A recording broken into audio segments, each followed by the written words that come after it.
Up till now, we have learned addition, subtraction and component of a vector, and now we will study about the product of two vectors. Multiplication of two vectors is defined in two ways, scalar or dot product and vector or cross product. और ये बड़ा interesting है बच्चों, किन्हीं दो vector का जो scalar product होता है वो एक स्केलर होगा, यानी कि उसका एक आंसर एक स्केलर आएगा, और वेक्टर प्रोडक्ट जो होगा दो वेक्टर का वो एक वेक्टर क्वांटिटी होगी। तो पढ़ते हैं बेटा दो वेक्टर के डॉट प्रोडक्ट और स्केलर प्रोडक्ट के बारे में।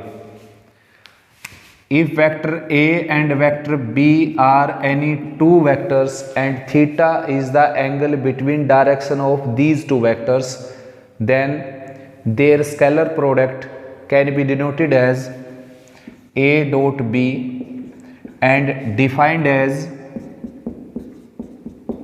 magnitude of A, magnitude of B and cos theta।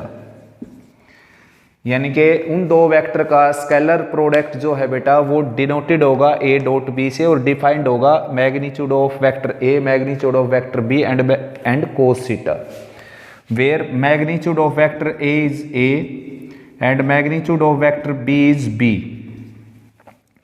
where magnitude of vector A, magnitude of vector B and cos theta all are scalars. Therefore, A dot B is also a scalars, and A dot B is also read as A dot B and also called as dot product। Scalar product को आप dot product भी बोल सकते हैं क्योंकि dot से इसकी denotation होती है। ए डॉट बी जो है बेटा वो नेगेटिव होगा, पॉजिटिव होगा या जीरो होगा, वो डिपेंड करता है थीटा पर। अगर थीटा आपका एक्यूट है यानी कि 0 से 90 के बीच में है तो ए डॉट बी की वैल्यू पॉजिटिव हो जाएगी, क्योंकि ये ऑलरेडी पॉजिटिव क्वांटिटी है, ये पॉजिटिव क्वांटिटी है। और थीटा अगर 0 से 90 के बीच में हो गया तो फर्स्ट क्वाड्रेंट में आपका एंगल हो गया, और फर्स्ट क्वाड्रेंट में कोस की वैल्यू क्या होती है? पॉजिटिव।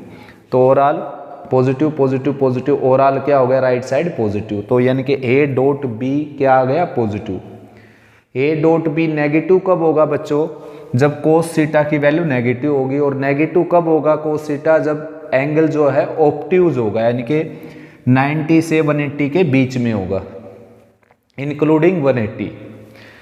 तो ये वैल्यू आ जाएगी नेगेटिव, ये पॉजिटिव पॉजिटिव नेगेटिव, तो ओवरऑल क्या बन गया? नेगेटिव। तो ए डॉट बी की वैल्यू क्या आ जाएगी बेटा? नेगेटिव। ठीक है ना। और ए डॉट बी जीरो कब हो जाएगा बच्चों? जब थीटा क्या हो जाएगा? 90 डिग्री। कोस 90 क्या होता है? जीरो। जीरो की इनफाइनाइट नंबर के साथ हम मल्टीप्लाई करेंगे तो राइट साइड आ जाएगी जीरो, और राइट साइड अगर जीरो आ गई तो ए डॉट बी की वैल्यू क्या आ गई? जीरो। सो अब देखते हैं बेटा कुछ रिजल्ट्स। तो आपका टाइम बच जाए इसलिए मैंने इनको पहले ही लिख दिया। तो स्टार्ट करते हैं। देखिए, length of A vector as a scalar product, यानी कि vector A is any vector, then scalar product of this vector with vector A is denoted by a dot a and defined as magnitude of vector a, magnitude of vector a and cos of cos theta, यानी कि theta angle जो है वो angle है इन दोनों की direction के बीच का एंगल। तो कोई भी वेक्टर अपने साथ 0 डिग्री का एंगल बनाता है तो थीटा की जगह आ जाएगा 0 डिग्री, और कोस 0 डिग्री की वैल्यू होती है बेटा 1। तो a डॉट a जो है आपका वो आ गया मैग्नीट्यूड ऑफ a स्क्वायर, यानी कि a डॉट a का जो स्क्वायर है बेटा, a का जो स्क्वायर है वो आ जाएगा magnitude of vector, magnitude of vector A square. तो नेक्स्ट देखते हैं बेटा, if vector A equal to 0 और बी इक्वल टू 0, यानी कि या तो वेक्टर ए 0 है या बी 0 है या दोनों ही 0 हैं, then theta is not defined. यानी कि आप जानते हैं एंगल जो होता है वो किन्हीं दो लाइन के बीच में फाइंड आउट कर सकते हैं हम, किन्हीं दो वेक्टर के बीच में फाइंड आउट कर सकते हैं, किन्हीं दो लाइन सेगमेंट के बीच में फाइंड आउट कर सकते हैं। मान लीजिए वेक्टर ए क्या है? 0 वेक्टर, और वेक्टर बी ये एक लाइन सेगमेंट का वेक्टर है। तो एक पॉइंट और एक लाइन सेगमेंट के बीच में हम एंगल फाइंड आउट नहीं कर सकते बेटा। ठीक ऐसे ही अगर वेक्टर बी 0 है, ए नॉन 0 है, तो भी थीटा क्या आ जाएगा? Not defined. और दोनों ही वेक्टर अगर जीरो होंगे तो थीटा क्या आ जाएगा, नॉट डिफाइंड। तो ऐसे केस में ए डॉट बी क्या आ गया आपका जीरो, यानी कि ए डॉट बी जीरो कैसे आया बेटा, या तो वेक्टर ए जीरो है तो भी जीरो की नॉन जीरो के साथ मल्टीप्लाई करेंगे जीरो आएगा, अगर वेक्टर बी जीरो है तो इसकी नॉन जीरो के साथ मल्टीप्लाई करेंगे तो भी जीरो आएगा, दोनों अगर जीरो हैं तो जीरो की जीरो के साथ मल्टीप्लाई करेंगे तो भी जीरो ही आएगा। तो नेक्स्ट है बेटा, if a dot b equal to zero then either vector A equal to zero और vector b equal to zero और cos theta equal to zero. यानी कि बच्चों अगर a डॉट बी जीरो है तो अभी ये केस मैंने अराइज किया था आपके सामने, a इक्वल टू जीरो और b इक्वल टू जीरो, या तो वेक्टर a जीरो हो जाएगा या फिर वेक्टर b जीरो हो जाएगा, या फिर क्या होगा बेटा यहाँ पर कोस 90 आ जाए, अगर जैसे कि दो वेक्टर के बीच का अगर डॉट प्रोडक्ट निकालते हैं हम तो उन दोनों वेक्टर के बीच में अगर 90 डिग्री का एंगल है तो भी कोस 90 की वैल्यू क्या हो जाएगी जीरो, और सारी राइट साइड क्या हो जाएगी जीरो। तो यानी कि लेफ्ट साइड जो है ए डॉट बी उसकी वैल्यू क्या आ जाएगी बच्चों जीरो, यानी कि ए डॉट बी क्या मिलेगा आपको जीरो। तो रिजल्ट बनता है a vector A dot vector b अगर जीरो के इक्वल है तो या तो वेक्टर ए जीरो हो जाएगा या वेक्टर बी जीरो हो जाएगा। ये आप पहले से जानते हैं, किन्हीं भी दो क्वांटिटी की हम मल्टीप्लाई करते हैं, चाहे वो स्केलर क्वांटिटी हैं चाहे वो वेक्टर क्वांटिटी हैं, तो अगर उन दोनों में से कम एक जीरो है तो उनका प्रोडक्ट जीरो ही आएगा बेटा। नेक्स्ट केस जो देखने का वो ये है कि कोस थीटा की वैल्यू अगर जीरो हो जाए तो भी तो ए डॉट बी जीरो आ सकता है ना, कोस थीटा की वैल्यू अगर जीरो हो जाए तो भी ए डॉट बी जीरो आ सकता है, और कोस थीटा की value zero that is theta equal to π/2। Next बच्चों, vector A and vector B are two non zero vectors, यानी कि दोनों अगर नॉन जीरो वेक्टर हैं बेटा और फिर भी ए डॉट बी जीरो है तो it is possible only when vector A and vector B are perpendicular vector. Perpendicular means दोनों के बीच का एंगल क्या है 90 डिग्री, तो कोस 90 क्या हो जाएगा जीरो, तो ए डॉट बी की वैल्यू क्या आ गई जीरो। यानी कि अब रिजल्ट यहाँ से ये बनता है, अगर ए डॉट बी जीरो दे रखा है तो उसके केस होते हैं ए जीरो हो सकता है, वेक्टर बी जीरो हो सकता है, दोनों वेक्टर जीरो हो सकते हैं, या फिर दोनों वेक्टर परपेंडिकुलर हो सकते हैं। लेकिन अगर ऐसा गिवन है और साथ साथ ये भी गिवन है कि A vector not equal to zero and B vector not equal to zero, तो पॉसिबिलिटी बचती है बच्चों vector A is perpendicular to vector B की, यानी कि ये पॉसिबिलिटी बच जाएगी केवल। नेक्स्ट बच्चों, if theta equal to zero then A dot B is equal to magnitude of A magnitude of B, यानी कि कोस थीटा अगर जीरो हो जाता है, यहाँ पर देखिए ए डॉट बी की वैल्यू है magnitude of vector A magnitude of vector B and cos theta. अब यहाँ पर लिखा है इसने अगर थीटा की वैल्यू जीरो हो जाए, कोस थीटा नहीं बल्कि थीटा की वैल्यू अगर 0 डिग्री हो जाए तो कोस जीरो क्या हो जाएगा बच्चों 1, तो ए डॉट बी जो है यानी कि इनका जो स्केलर प्रोडक्ट था बेटा वो इनके मैग्नीट्यूड के प्रोडक्ट के इक्वल आ जाएगा। और एक पर्टिकुलर केस की बात करूं मैं तो ए डॉट ए जो है वो क्या आ जाएगा magnitude of A square. Reason क्या है इसके पीछे, देखो दोनों के बीच का एंगल क्या हो जाएगा 0 डिग्री, ए वेक्टर और ए वेक्टर यानी कि ए का ए वेक्टर के साथ एंगल क्या होगा 0 डिग्री, तो यहाँ पर कोस 0 क्या होता है 1, तो ए डॉट ए क्या आ जाएगा मैग्नीट्यूड ऑफ ए स्क्वायर। तो ये एक पर्टिकुलर रिजल्ट बन जाएगा बेटा इस केस के लिए। नेक्स्ट है अगर थीटा पाई है बच्चों तो ए डॉट बी आप जानते हो किसके इक्वल है, magnitude of vector A magnitude of vector B and cosine of angle between their direction cos theta.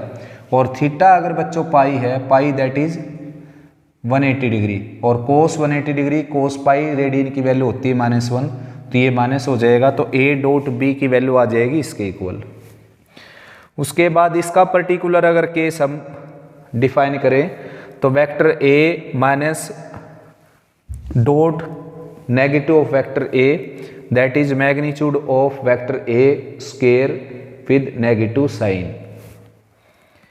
अब आता है बेटा इसमें अगर ये जो फार्मूला है आपका ये रिलेशनशिप है, ये डिफाइंड जो हम करते हैं किन्हीं दो वेक्टर के डॉट प्रोडक्ट को, यहाँ से अगर कोस थीटा की वैल्यू निकाली जाए तो vector A dot vector B divided by magnitude of vector A magnitude of vector B. और ये मैंने आपको पहले ही बता दिया था कि थीटा डिफाइंड कब नहीं होगा, जब वेक्टर ए और वेक्टर बी में से कोई भी एक जीरो होगा, कम से कम एक वेक्टर जीरो होगा। अगर दोनों ही वेक्टर जीरो हैं तो भी डिफाइंड नहीं होगा थीटा। वेक्टर ए जीरो है, बी नॉन जीरो है तो भी डिफाइंड नहीं होगा, ए नॉन जीरो है, बी जीरो है तो भी डिफाइंड नहीं होगा। क्योंकि अगर वेक्टर ए जीरो है तो उसका मैग्नीट्यूड क्या आ जाएगा, जीरो, और सम फाइनाइट क्वांटिटी बाई जीरो क्या आ जाएगा, इन्फिनिटी। ठीक ऐसे यहाँ पर है बेटा, अगर वेक्टर बी जीरो है तो मैग्नीट्यूड ऑफ बी क्या आ जाएगा, जीरो, और सम फाइनाइट क्वांटिटी बाई जीरो क्या आ जाएगा, नॉट डिफाइंड। ठीक है ना।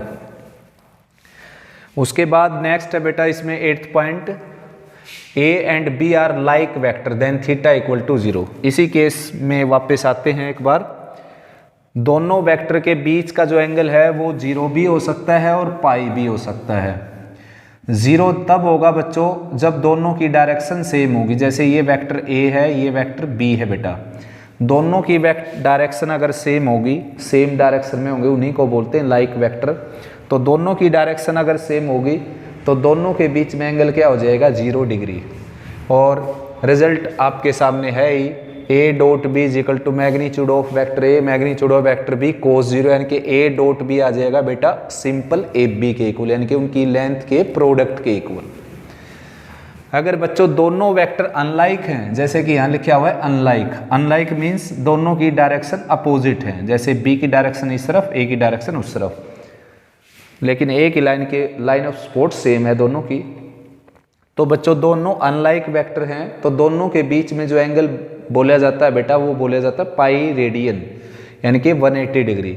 तो यहाँ पर अगर इस फार्मूले में हम 180 रखते हैं, ये जो फार्मूला था अपना कोस थीटा का, यहाँ पर 180 रखते हैं बच्चों, यानी कि पाई रखते हैं, तो कोस पाई क्या होती है बेटा, -1, और -1 यहाँ रखने से तो ए डॉट बी की वैल्यू आ जाएगी minus time product of their length, यानी कि ए इंटू बी।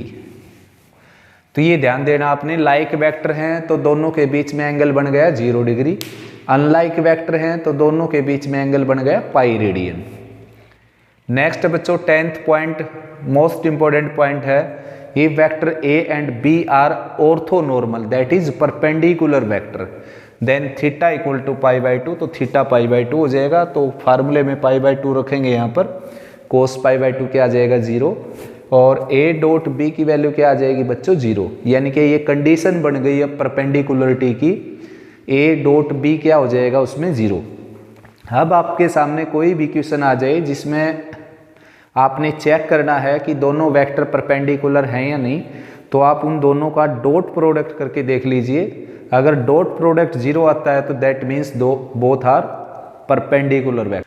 तो अब चेक करते हैं बेटा आई डॉट आई क्या बनता है, देखिए आई डॉट आई, तो आप जानते हो कि इन दो वेक्टर का डॉट प्रोडक्ट डिनोट होता है इस चीज से और डिफाइंड होता है ऐसे, उन दोनों के मैग्नीट्यूड का प्रोडक्ट और उनके बीच का एंगल। अब आई कैप के साथ 0 डिग्री का एंगल बनाता है। आप जानते हो आई कैप क्या होता है, एक्स एक्सिस के अलोंग एक यूनिट वेक्टर होता है, तो एक्स एक्सिस पर ही 0 डिग्री का एंगल बनाती है। तो कोस 0 क्या हो जाएगा 1, और आई का मैग्नीट्यूड क्या होगा बेटा, आई कैप का मैग्नीट्यूड हो गया 1, क्योंकि ये यूनिट वेक्टर था, तो आई डॉट आई क्या आ जाएगा आपके पास 1। ठीक ऐसे ही जे डॉट जे बी क्या आ जाएगा 1, और के डॉट के बी क्या आ जाएगा बच्चों 1। तो जो अपने बेस वेक्टर हैं I cap, J cap, K cap along X axis, Y axis, Z axis, उन सभी का डॉट प्रोडक्ट जो है सेम वेक्टर के साथ अगर करेंगे तो हम 1 आएगा, जैसे कि I dot I 1, J dot J 1, के डॉट के 1। और अगर किसी दूसरे के साथ करते हैं बेटा, जैसे आई डॉट जे करता हूं मैं, तो ये आ जाएगा यहाँ पर 0 क्यों आता, देखो आई डॉट जे यानी कि किन्हीं दो वेक्टर का डॉट प्रोडक्ट, तो डिनोट कर दिया मैंने इससे और डिफाइंड करूंगा मैं इससे, उन दोनों के मैग्नीट्यूड का प्रोडक्ट साथ में उनके बीच का एंगल, यानी कि cosine of angle between their direction. तो आई कैप एक बेस वेक्टर होता है, एक यूनिट वेक्टर होता है अलोंग एक्स एक्सिस, और जे कैप एक यूनिट वेक्टर होता है अलोंग वाई एक्सिस। तो ये एक्स एक्सिस है बेटा, ये वाई एक्सिस है। तो एक्स एक्सिस के अलोंग जो यूनिट वेक्टर है वो क्या है, आई कैप, और वाई एक्सिस के अलोंग जो यूनिट वेक्टर है वो क्या है, जे कैप।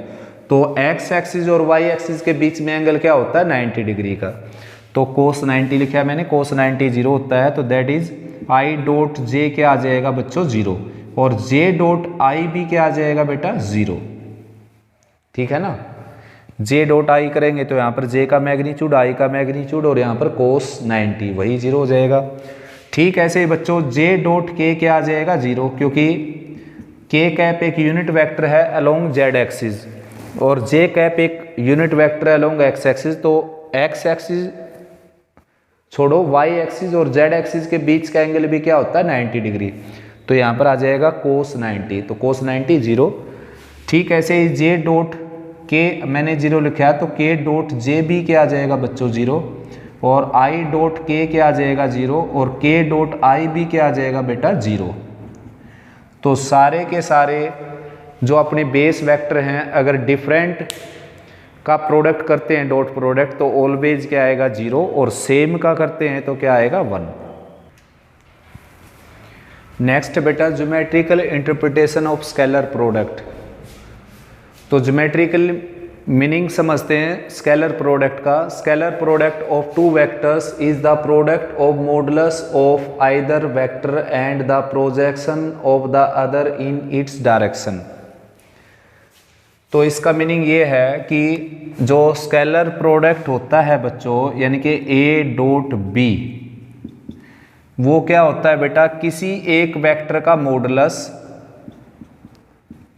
यानी कि ए वेक्टर का मॉडुलस, और दूसरे वेक्टर का ए के ऊपर प्रोजेक्शन, यानी कि projection of vector B on A, या फिर क्या होता है, वेक्टर बी का magnitude and projection of A on B, projection of A vector A on vector B. तो ये इसका ज्योमेट्रिकल मीनिंग है बेटा, देखते हैं। देखो ओ ए जो है उसको मैंने वेक्टर ए से डिनोट किया, ओ बी को वेक्टर बी से, और उनके बीच का जो एंगल है वो है थीटा। अब स्टार्ट करते हैं बेटा ए डॉट बी को। Vector A dot B we know that equal to magnitude of vector A, magnitude of vector B and cosine of theta. अब बच्चों vector A dot vector B as it is, ये magnitude of A आप जानते हो क्या है, ए, यानी कि सिंपल ए लिख सकते हैं या फिर वेक्टर ए का मैग्नीट्यूड लिख सकते हैं। वेक्टर बी जो है बेटा वो क्या है, स्मॉल बी, यानी कि ओ बी और कोस थीटा।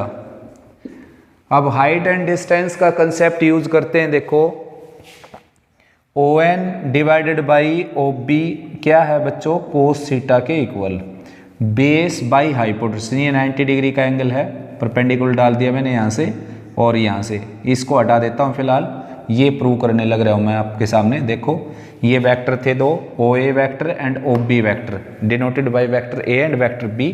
तो यहाँ से मैंने ये परपेंडिकुलर डाल दिया इसके ऊपर।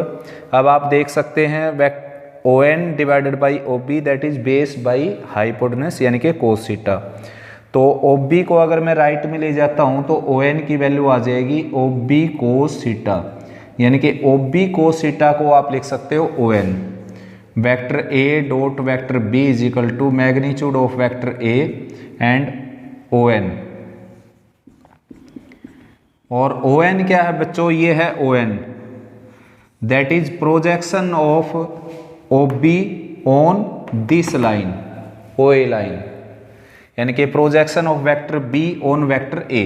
तो आप इसको लिख सकते हैं A dot B magnitude of vector A and projection of vector B on vector ए,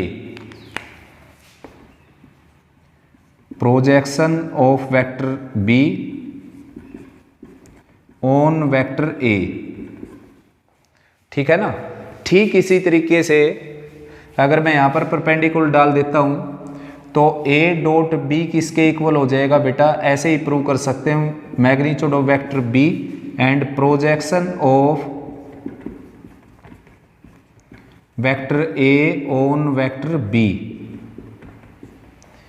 यानी कि दो वेक्टर का जो स्केलर प्रोडक्ट होता है वो होता है किसी एक वेक्टर का मैग्नीट्यूड और दूसरे वेक्टर का इस वेक्टर के ऊपर प्रोजेक्शन, यानी कि जिसका मैग्नीट्यूड लिया आपने तो उसी के ऊपर प्रोजेक्शन दूसरे वेक्टर का।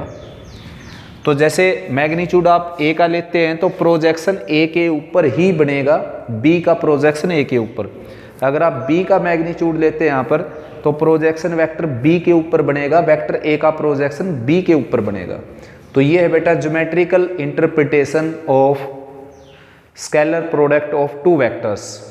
और इसकी दो कर्लरी और निकल जाती हैं बेटा, यहाँ से प्रोजेक्शन का फार्मूला और निकल जाता है। देखो जैसे आपने projection of B on A निकालना है बेटा, projection of vector B on vector A that is equal to B dot A लिखिए या ए डॉट बी, ए की बात होती है, डिवाइडेड बाई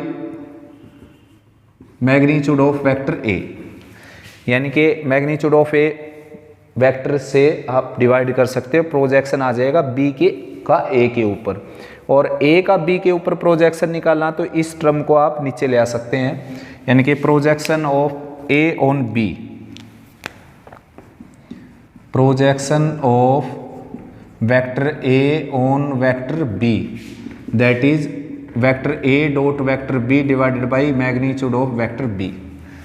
तो ये दो कर्लरी निकल जाती है बेटा उप परिणाम कि अगर किसी एक वेक्टर का दूसरे वेक्टर के ऊपर प्रोजेक्शन निकालना, मान लीजिए आपके पास ये वेक्टर है, इस वेक्टर का इस वेक्टर के ऊपर प्रोजेक्शन निकालना, तो ये हो गया प्रोजेक्शन, और ये किसके इक्वल हो गया, दोनों का dot product divided by magnitude of vector जिसके ऊपर आपने प्रोजेक्शन निकालना है।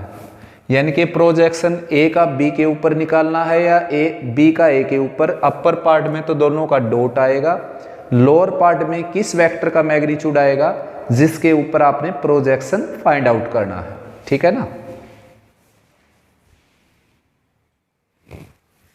तो इसके बाद जो है बच्चों, ये था अपना स्केलर प्रोजेक्शन, इसको बोलते बेटा स्केलर प्रोजेक्शन। एक होता है वेक्टर प्रोजेक्शन। वेक्टर प्रोजेक्शन क्या है, जैसे आपका प्रोजेक्शन ये आ गया तो इसको डायरेक्शन और दे देंगे तो वो वेक्टर प्रोजेक्शन हो जाएगा। तो ये प्रोजेक्शन क्या है, बी का प्रोजेक्शन ए के ऊपर, स्केलर प्रोजेक्शन ऑफ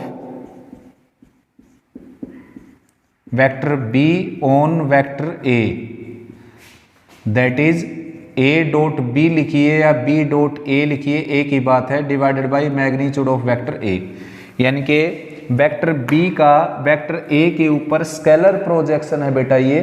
अब ये आप देख सकते हो प्रोजेक्शन किसके ऊपर है, वेक्टर ए के ऊपर। तो वेक्टर ए की ही डायरेक्शन अगर इसको दे देंगे हम तो ये वेक्टर प्रोजेक्शन हो जाएगा। तो ए की डायरेक्शन दैट इज, ए की डायरेक्शन हो गई बेटा ये, इसको ए की डायरेक्शन दे दी मैंने, ए कैप लगा दिया साथ में, A cap that is unit vector along vector A. तो ये अब स्केलर की बजाय क्या हो गया, वेक्टर प्रोजेक्शन। और इसको सिंप्लीफाई करेंगे तो ए dot B as it is और magnitude of A as it is, इसको हम लिखेंगे vector A divided by magnitude of vector A.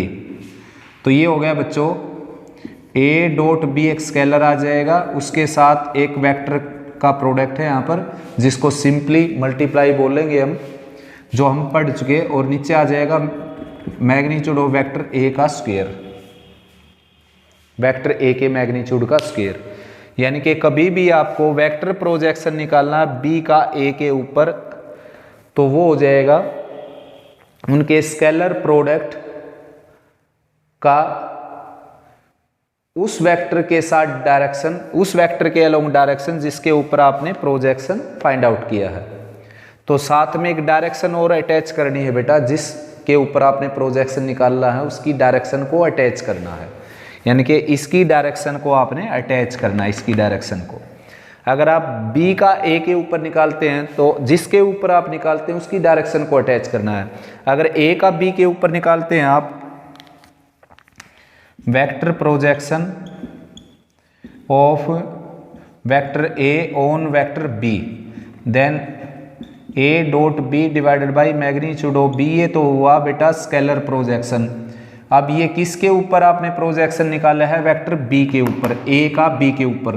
तो क्या आ जाएगा? B की डायरेक्शन और दे देंगे आप यहाँ पर B कैप लिख देंगे, यानी कि unit vector along vector B direction के लिए।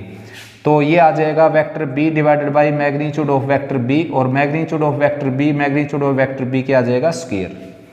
तो this is vector projection of vector A on vector B and this is vector projection of vector B on vector A and these are scalar projection. अब अगर exam में आपके सामने केवल projection word आ जाए कि प्रोजेक्शन फाइंड आउट कीजिए, तो आपने वहां पर स्केलर प्रोजेक्शन को ही फाइंड आउट करना है। वेक्टर प्रोजेक्शन तभी फाइंड आउट करेंगे आप तब एग्जाम में लिखा जाता है कि वेक्टर प्रोजेक्शन फाइंड आउट कीजिए। नेक्स्ट बेटा some properties on scalar product. तो first of all dot product is commutative in vector, यानी कि A डॉट B जो है वो B डॉट A के इक्वल होता है। तो A डॉट B जो है बच्चों वो आ जाएगा magnitude of vector A magnitude of vector B and cosine of angle between them. ठीक ऐसे ही बच्चों B डॉट A आ जाएगा magnitude of vector B magnitude of vector A and cosine angle between them. तो आप जानते हो बेटा कोस थीटा यानी कि थीटा तो दोनों के बीच में सेम है। ये A B के बीच का एंगल अगर थीटा है तो B और A के बीच का भी एंगल क्या हो जाएगा? थीटा। तो ये दोनों सेम है यहाँ पर। अब A का मैग्नीट्यूड वेक्टर A का मैग्नीट्यूड क्या है? स्केलर। वेक्टर B का मैग्नीट्यूड भी क्या है? स्केलर। और दो स्केलर का प्रोडक्ट बेटा हमेशा ही कम्यूटेटिव होता है। ये आप छोटी क्लासेस से थर्ड फोर्थ से आपने पढ़ चुके आप इसके बारे में। तो ये जो राइट साइड है बच्चों ये बिल्कुल इक्वल है बेटा, तो इसकी लेफ्ट साइड क्या आ जाएगी? इक्वल। तो A डॉट B जो है वो B डॉट A के इक्वल हो जाएगा हमेशा, जैसे कि मैंने अभी थोड़ी देर पहले यूज भी किया था प्रोजेक्शन निकालते समय। A का प्रोजेक्शन B के ऊपर निकाला हमने तो A dot B by magnitude of B किया। B का प्रोजेक्शन A के ऊपर निकाला हमने तो A dot B by magnitude of A किया। यानी कि अपर पार्ट में आप A डॉट B लिखिए या B डॉट A लिखिए, एक ही बात होती है। नेक्स्ट बच्चों M एक स्केलर है, ये वेक्टर A और vector B these are two vectors. तो ये प्रॉपर्टी है बच्चों, यहाँ पर आप ठीक ऐसे इसको प्रूव कर सकते हैं M ग्रेटर देन 0 लेकर M लेस देन 0 लेकर। नेक्स्ट है बेटा स्केलर प्रोडक्ट जो होता है वो डिस्ट्रीब्यूट होता है अलोंग एडिशन, एडिशन के अलोंग डिस्ट्रीब्यूट हो जाता है ये, यानी कि A dot B plus C है अगर तो A dot B plus A dot C हो जाएगा। इसको आप इजीली प्रूव कर सकते हैं बेटा प्रोजेक्शन का यूज करके, जो मैंने अभी ये प्रोजेक्शन आपको करवाया था। नेक्स्ट बच्चों A डॉट B अगर 0 है तो ये इंप्लाइज करता है या तो A 0 होगा या B 0 होगा या दोनों 0 होंगे या फिर दोनों परपेंडिकुलर होंगे। ये हम कर चुके। इसका कन्वर्स है बच्चों, अगर A और B परपेंडिकुलर हैं तो A डॉट B डेफिनेटली क्या हो जाएगा? 0। अगर A और B परपेंडिकुलर हैं बच्चों तो A डॉट B डेफिनेटली क्या आ जाएगा बेटा? 0। A अगर B का परपेंडिकुलर है तो A डॉट B क्या आ जाएगा? डेफिनेटली 0। लेकिन इनवर्स जो है इसका है वो इसको इम्प्लाइज नहीं करेगा अकेले इसको, यानी कि A डॉट B अगर 0 है तो ये ज़रूरी नहीं है कि दोनों क्या हो जाएंगे? परपेंडिकुलर। ऐसा भी हो सकता है कि A 0 हो जाए B 0 हो जाए या दोनों ही 0 हो जाए, ऐसा हो सकता है बेटा।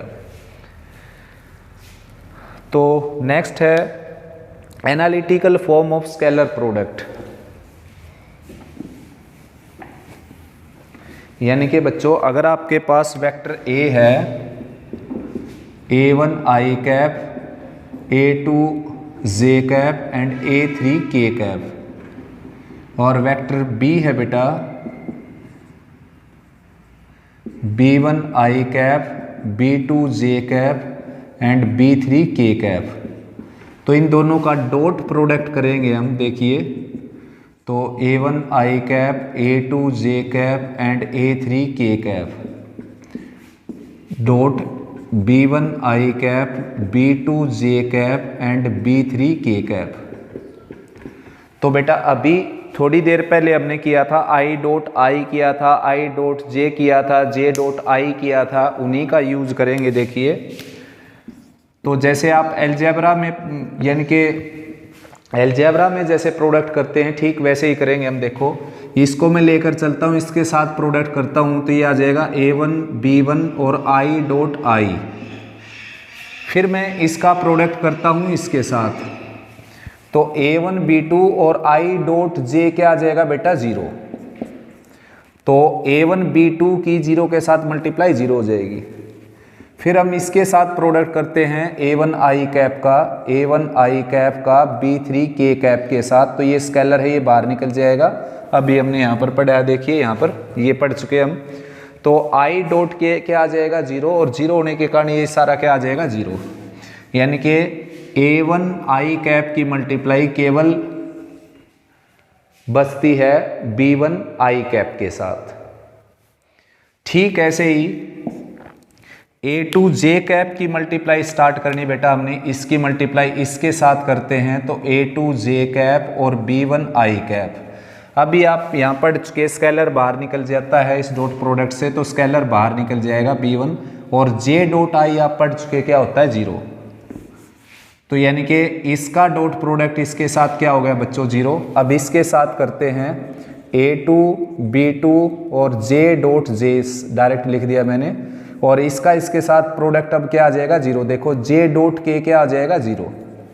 फिर बचता है इसका प्रोडक्ट, तो इसका प्रोडक्ट इसके साथ क्या आ जाएगा 0, क्योंकि K डॉट I क्या हो जाएगा 0।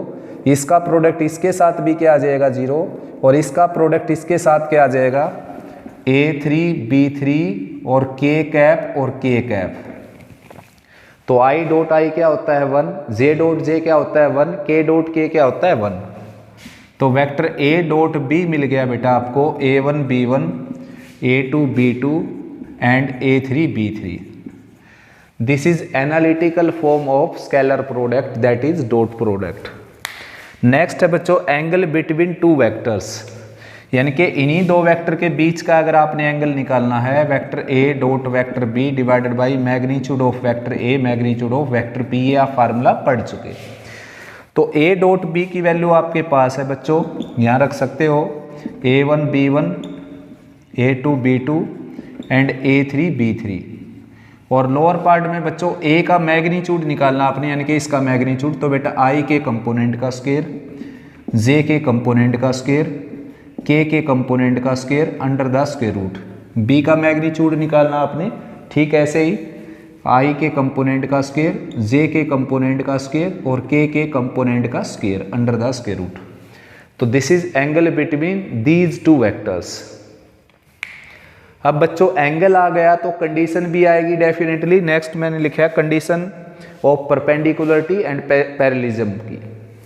तो परपेंडिकुलर की कंडीशन क्या होगी बच्चों, अगर दो वेक्टर के बीच में एंगल 90 डिग्री का है तो यहाँ पर कोस 90 हो जाएगा, 0 हो गया, क्रॉस मल्टीप्लाई करेंगे तो A1 B1, A2 B2 और A3 B3 क्या आ जाएगा बच्चों 0 के इक्वल। यानी कि किन्हीं दो वेक्टर का डॉट प्रोडक्ट अगर 0 आ जाता है और दोनों वेक्टर नॉन जीरो होते हैं, तब जाकर क्या होते हैं दोनों परपेंडिकुलर, ठीक है ना। उसके बाद है बेटा पैरेलल की कंडीशन। वेक्टर ए और वेक्टर अगर बी दोनों बेटा अगर पैरेलल होंगे तो वेक्टर ए जो है बी का लैम्डा टाइम्स होगा, या फिर वेक्टर बी जो है ए का लैम्डा टाइम्स हो जाएगा। तो वेक्टर ए को मैं बी का लैम्डा टाइम्स कर देता हूँ। देखिए तो वेक्टर ए है A1 I cap, A2 J cap and A3 K cap, और यहाँ पर लैम्डा से मल्टीप्लाई कर देता हूँ बेटा, lambda B1 I cap, lambda B2 J cap और लैम्डा B3 K कैप। अब दो वेक्टर इक्वल हैं बच्चों, तो उनके जो स्केलर कंपोनेंट्स हैं वो डेफिनेटली इक्वल होंगे, और वेक्टर कंपोनेंट्स भी क्या होंगे इक्वल। वेक्टर और स्केलर कंपोनेंट्स क्या होते हैं मैं बता चुका, दोबारा बता देता हूँ। जैसे कि एक ये वेक्टर है आपका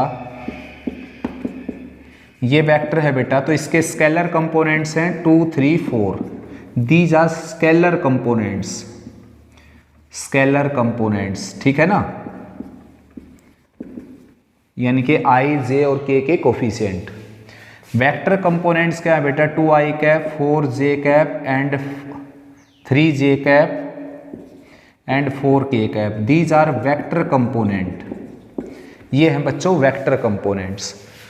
तो मैं बात करने लग रहा हूं, अगर दो वेक्टर इक्वल होते हैं तो उनके स्केलर कंपोनेंट्स भी इक्वल होते हैं और उनके वेक्टर कंपोनेंट्स भी इक्वल होते हैं। तो स्केलर कंपोनेंट्स को ले लेता हूं मैं यहाँ पर, a1 किसके इक्वल आ जाएगा, लैम्डा b1 के इक्वल।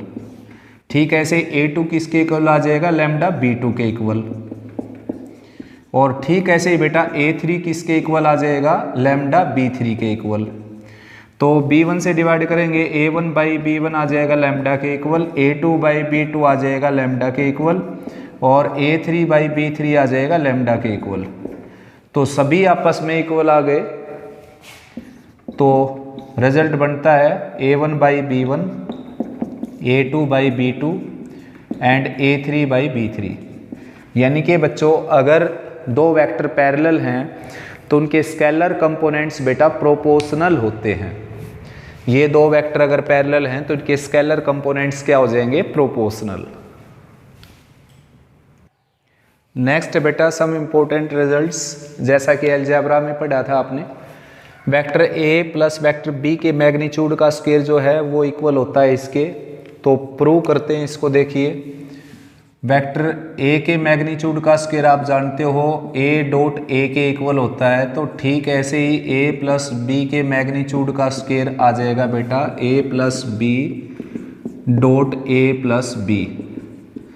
अब a का इसके साथ डॉट प्रोडक्ट करते हैं a डॉट ए, फिर a का इसके साथ करते हैं a डॉट बी, फिर b का इसके साथ करते हैं b डॉट ए और फिर b का b के साथ डॉट प्रोडक्ट करते हैं b dot B.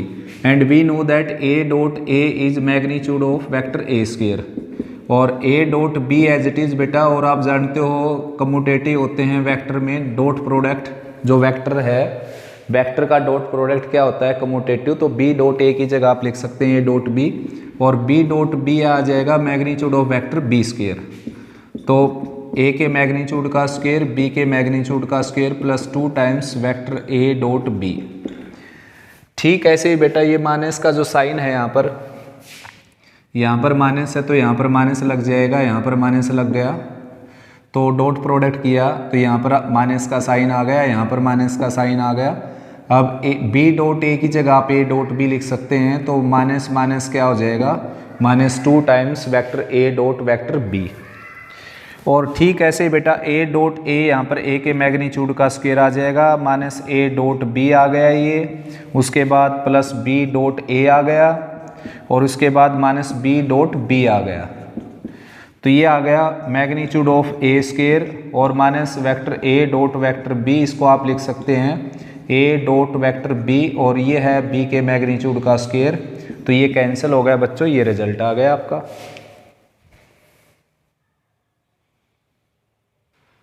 Next result है बेटा कोची सिक्वाज इनइक्वालिटीज। तो स्टार्ट करते हैं। देखिए a डॉट b जो है बच्चों वो होता है magnitude of vector a magnitude of vector b and cosine of angle between them.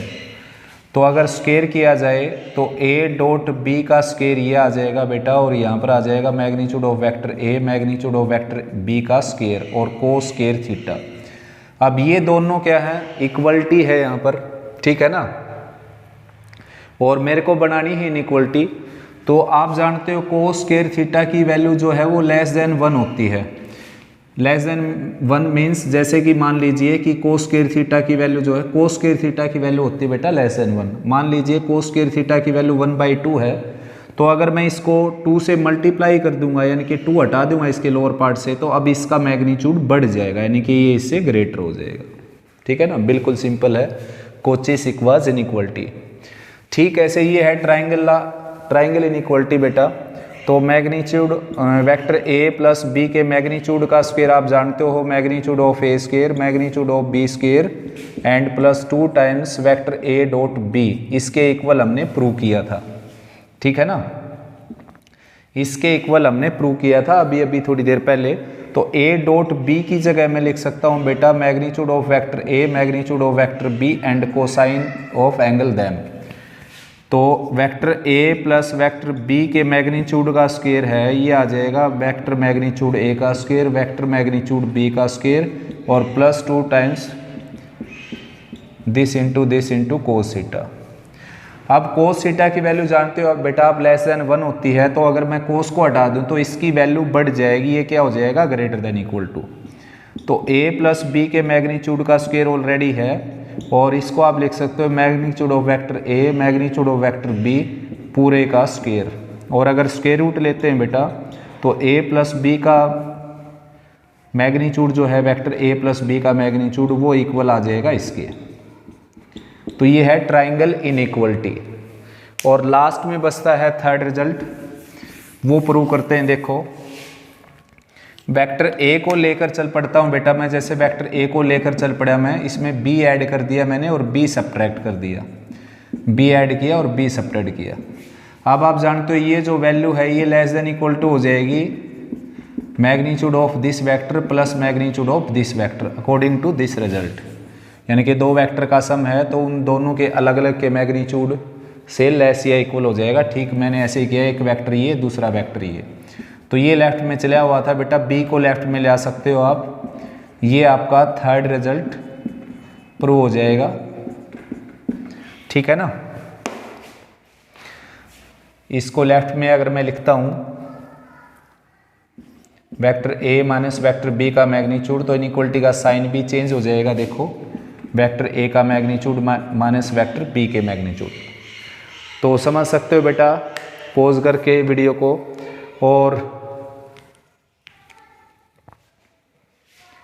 तो ये कंप्लीट हुआ बेटा सारा बेसिक डॉट प्रोडक्ट का, स्केलर प्रोडक्ट का। तो उम्मीद करता हूँ आपको अच्छा समझ में आया, और फिर भी कोई प्रॉब्लम है तो आप कमेंट सेक्शन में लिख सकते हैं।